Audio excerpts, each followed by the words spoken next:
Back in January, as a response to the OGL situation, Kobold Press announced their intention to produce their own TTRPG. Codenamed Black Flag, this would be a brand new rule set intended to give us something new while remaining compatible with both Kobold Press's and other people's published 5th edition materials. Last week we actually got the first playtest packet for Black Flag, and having had a chance to read through it and digest what was there, we wanted to share our thoughts on what was being presented.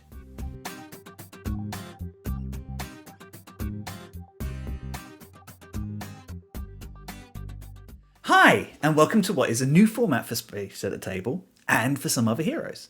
For those of you who don't yet know me, my name is Chris. I use he, him pronouns, and I have the honour and privilege to be both the GM and the main storyteller for Some Other Heroes, our ongoing 5e Twitch stream, which you can catch every Sunday, or repeated here on YouTube. As I said at the top of the video, today we are looking at the recently dropped playtest packet for Kobold Press's new TTRPG system, codenamed Black Flag. Although we're going to be touching on what's in the packet, I'm not going to be doing a complete breakdown of everything in it. So if you want to have a closer look at the materials, we'll make sure there is a link to where you can get it for yourselves in the description below. And as always with things like this, we do encourage you to have a closer look, draw your own conclusion and make your own opinions. Oh, and if you enjoy this or you find this useful, please like, share and subscribe. It really does help small creators like us. So without any more delay, let's see what's flying under the Black Flag. So Play Packet 1.1 looks to effectively be what we can expect from the initial first chapter of the book that is eventually going to be released.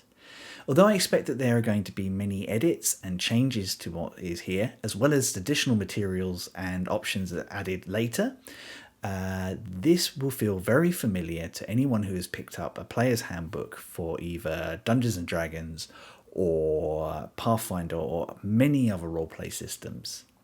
This actually starts with the basics of what an RPG system is and how you play, including what dice are there, etc. and things like that. Then the chapter moves on to the initial steps of how you create your first character for what they are referring to within this document as the core fantasy role-playing system. And it's actually these elements that we are going to find more interesting. So the actual options and how you go about creating a character for this system. I like the fact that it has chosen not to include the final name at this point in time. It alludes to the fact that it's either not finalized or that they want to keep it a secret. So if you have any thoughts on what it might be called, please do stick them in the comments below, because I'd be interested on your theories. Personally, I think that it's going to be called the Midgard system or something along those lines, just because that's one of the biggest selling books that Kobold Press has had in the last 10 years or so. But we'll see, because I could be completely off base there. So for many of us, this is all going to feel very familiar.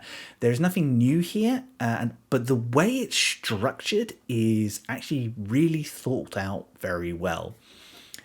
It takes into consideration new players, and its structure, I find, is actually more considerate of anyone trying to create a character than many other systems are. One of the nice additions that I found here is a really cleverly thought out checklist, which is absolutely brilliant for just making sure that you have all the things done that you need to before you start play, which is great. One of the things that the document does talk about is some of the things that are different about Black Flag and its approach to the 5e rule set. It initially acknowledges that the player characters from this will feel a little more powerful than the standard characters you create with Dungeons & Dragons. And it actually offers a couple of options to how to go to the 5th edition Dungeons & Dragons character creation and add a couple of little bits and pieces to just kind of bulk them up so that they kind of are in step with these characters from the Black Flag play system. So how they have structured this and how you go about creating your character feels much more logical and player friendly. They take you through a step by step initially talking about coming up with a character concept, so what your character is going to be, and talking you through some of the ideas of how you might go about it. They then tell you to select your class. Presently, there are no classes here. I expect will come in the second packet later on this year, but it does say that just choose some of the classes from the existing SRD. That's System Rule Document, released by Dungeons and Dragons and Wizards. It then goes to ability scores and how to apply them. It talks about a couple of different methods of how to go about it. They are not going to look unfamiliar to anybody who's made a character in 5th edition. Sadly, point buy is still there. It is still skewed. Anyone who knows me knows that I do not like the current point buy system. I personally use point allocation in my games because it's fairer. But that will change. I've seen there's probably a lot of feedback because I think a lot of people don't particularly like point buy, but or maybe that's just the way I see it. After ability scores, it then goes into what is referred to as lineage and heritage. And I'll talk a little bit more about those in just a minute. And finally, it goes into choosing your background, which is, of course, where your character's history comes from, and any other details such as equipment and magical spells that you will need. So, as I just talked about heritage and lineage, this is a great place to talk about what those mean. Anyone who's played the 5th edition, you are familiar with race and sub-race. So that is elves and wood elves, or elves and like moon elves, or drow, or dwarves and mountain and hill, etc., etc. Now, they've been replaced here by heritage and lineage. Heritage is your biological background. It's what type of humanoid or creature you are. For example, dwarf, elf, human, orc, halfling, etc., etc. And then you have lineage, and this is more about where you were raised than any sort of subgroup of those people. So instead of hill dwarfs, you have dwarfs who were raised in the mining community, or you have elves who were raised in a high magic society. And one of the nice things about this is lineages are interchangeable. One of the things they do here, which I really like, is they actively encourage you to take a lineage outside of the suggested lineage for your heritage. So the lineages that they've got suggested against dwarfs or elves or humans, they actively say, but there's no reason that you as an elf would not be raised in a nomadic humanoid background, or a human wouldn't have been brought up around dwarfs in a smelting and heavy blacksmithing background. But moreover than that, they kind of do talk about using these lineages, and this is one of the things I find very exciting, as bases for different societies or backgrounds that your character could have come from. Speaking of backgrounds, this is a really good time for us to talk about those.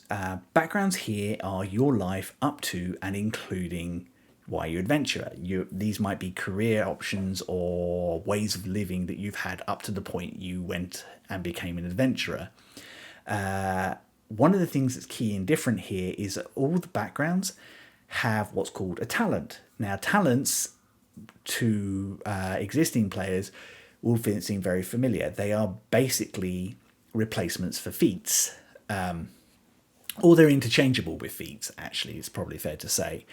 So one of the things I like about their approach to backgrounds here, as opposed to, say, things from 1D&D, is that rather than one set feat or feature that you have, that your character has to have because of their background, you can choose from free.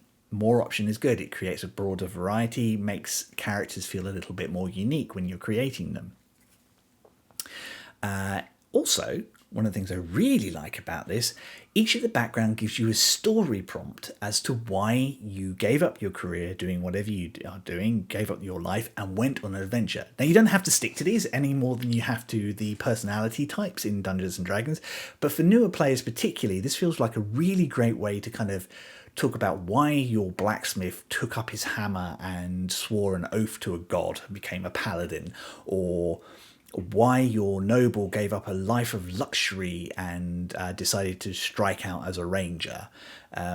It's just a much more interesting and accessible approach to new players and for existing players, and just kind of gives you like some really good prompts without feeling that you kind of structured down. One of the things I like about this more than, say, the 5th edition Dungeons and Dragons backgrounds is that this is about your character's life rather than their personality, which leaves the personality much more free form and allows you to develop them as you play, which of course is one of the key elements of roleplay. So within this pack, in total, you have 3 heritage choices, human, dwarf, and elf.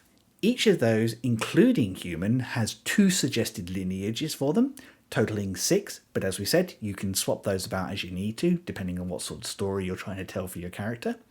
And beyond that, we have 2 backgrounds, scholar and soldier, each with 3 choices of talents, but in total they've added additional talents within here for a total of 10 talents, divided between magical, mental, martial, and technical, which is a good chunk to get on with, but kind of does leave a lot open for future packets.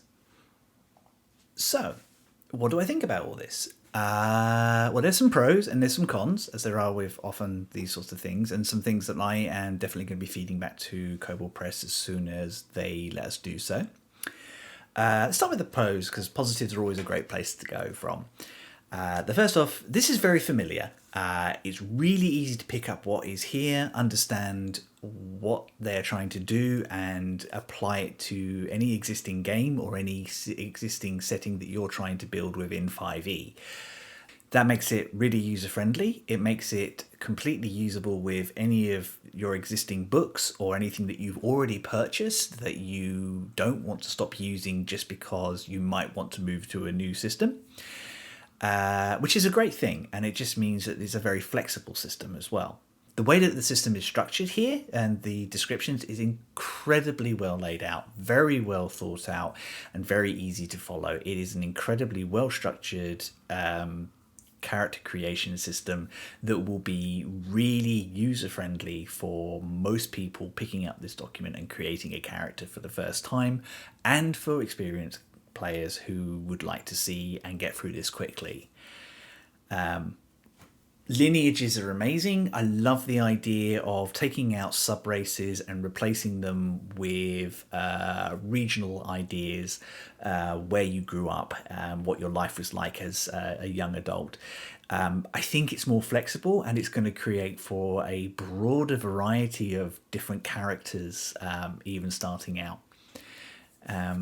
And the new backgrounds are really exciting. They feel much more relevant and much more usable by characters all the way through their campaigns.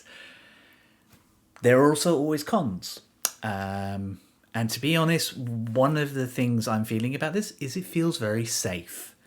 It's understandable as well, because at this point in time, you want to create something that's familiar and people understand and people know what they're dealing with.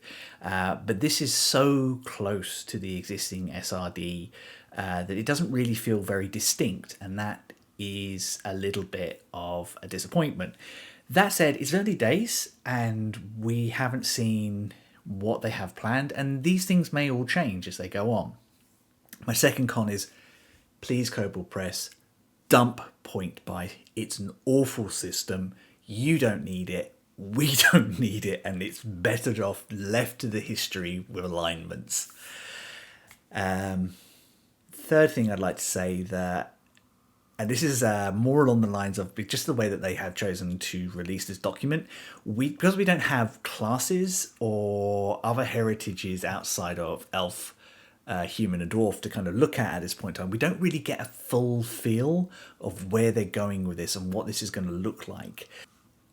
I think it's kind of understandable that this is as limited as it is at the moment. They have turned this about very quickly. Although they've been working around on this in the background, they actually turned it around much quicker than they probably anticipated that they were going to have to.